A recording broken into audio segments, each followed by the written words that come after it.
Hi friends, welcome to my channel Kalyani's little kitchen. ఈరోజు మనం చూడబోయే రెసిపీ వచ్చేసి ఫిష్ ఫ్రై అన్నమాట.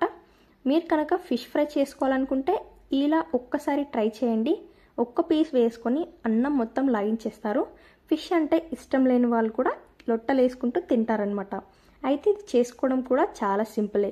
ముందు ఒక ప్యాన్ తీసుకొని ఓ పిడికెడు ధనియాలు, మెంతులు, జీలకర్ర ఇలా వేసుకొని మంచిగా ఒక 2 to 3 minutes రోస్ట్ చేసుకోవాలి. తర్వాత ఒక కొబ్బరి తీసుకొని, ఎండు కొబ్బరి తీసుకోవాలి. ఇలా ముక్కలుగా కట్ చేసుకొని ప్యాన్లో వేసుకొని ఇలా వీడియోలో చూపిస్తున్నట్టుగా అవి ఇలా చిటపట ఎగిరే వరకు మంచిగా ఫ్రై చేసుకోవాలి. పక్కకు పెట్టుకోవాలి. చల్లారిన తర్వాత మిక్సీలో అయినా ఇలా రోట్లో అయినా వేసుకొని ఒక ఆనియన్ని సన్న సన్న పీసెస్గా కట్ చేసుకొని వేసుకొని మంచిగా పేస్ట్ లాగా నూరుకోవాలన్నమాట.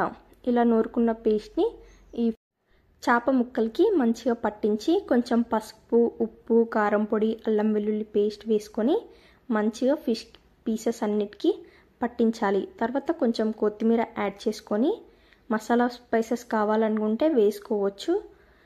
ఇలా మంచిగా వీడియోలో చూపిస్తున్నట్టుగా ప్రతి ముక్కకి ఈ మసాలా అనేది మంచిగా పట్టుకోవాలి. ఒక 15 to 20 minutes ఆ ఫిష్ కలిపిన ఫిషెస్ అన్నీ పక్కకు పెట్టుకోవాలి. తర్వాత కొంచెం లాస్ట్లో చికెన్ మసాలా పౌడర్ యాడ్ చేసుకోవచ్చు. ఇది ఆప్షనల్ అనమాట. టేస్ట్ అయితే చాలా బాగుంటుంది ఇలా చికెన్ మసాలా పౌడర్ వేస్తే. ఇలా కలుపుకొని పక్కకు పెట్టుకోవాలి. తర్వాత ఒక ప్యాన్ తీసుకొని ఒక 4 to 5 tablespoons ఆయిల్ వేసుకోవాలి. ఈ ఫిష్ ఫ్రై కోసం ఆయిల్ కొంచెం ఎక్కువగానే వేసుకోవాలి. తర్వాత ఒక పచ్చిమిర్చి, ఒక ఎండుమిర్చి, కొంచెం కరివేపాకు, మసాలా స్పైసెస్ అన్నీ వేసుకొని ఫ్రై చేసుకోవాలి. ఇలా 2 to 3 minutes ఫ్రై అయిన తర్వాత ఫిష్ పీసెస్ ఒక్కొక్కటిగా వేయాలి. అన్నీ ఒకేసారి వేస్తే చితికిపోతాయి అన్నమాట. ఇలా వీడియోలో చూపిస్తున్నట్టుగా ఒక్కొక్క పీస్ వేసుకోవాలన్నమాట.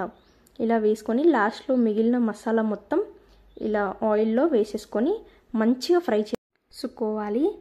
సో ఇది వచ్చేసి పాతకాల వంట అన్నమాట.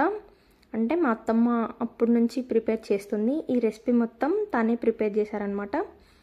టేస్ట్ అయితే చాలా బాగుంటుంది. ఇలా ఒక్కసారి ట్రై చేసి చూడండి ఫ్రెండ్స్, తప్పకుండా లైక్ చేస్తారు. ఈ పీసెస్ అన్నీ మంచిగా ఉడికిపోవాలన్నమాట ఆయిల్లోనే. ఇలా అప్పుడప్పుడు కలుపుతూ ఉండండి, అస్సలు మర్చిపోవద్దు. ఆయిల్ ఎక్కువనే వేసాం కాబట్టి అస్సలు అంటుకోదు కింద. ఇలా అప్పుడప్పుడు కలుపుతూ ఉండండి. మసాలా మొత్తం అన్నిటికీ పట్టుకుంటుంది. ఇలా మూత పెట్టి ఒక 5 minutes వదిలేసిన తర్వాత మళ్ళీ మూత తీసి ఇలా వీడియోలో చూపిస్తున్నట్టుగా కలుపుకోవాలి. ఇలా ఎవ్రీ 5 minutesకి ఇలా వీడియోలో చూపిస్తున్నట్టుగా కలుపుకుంటూ ఉండండి.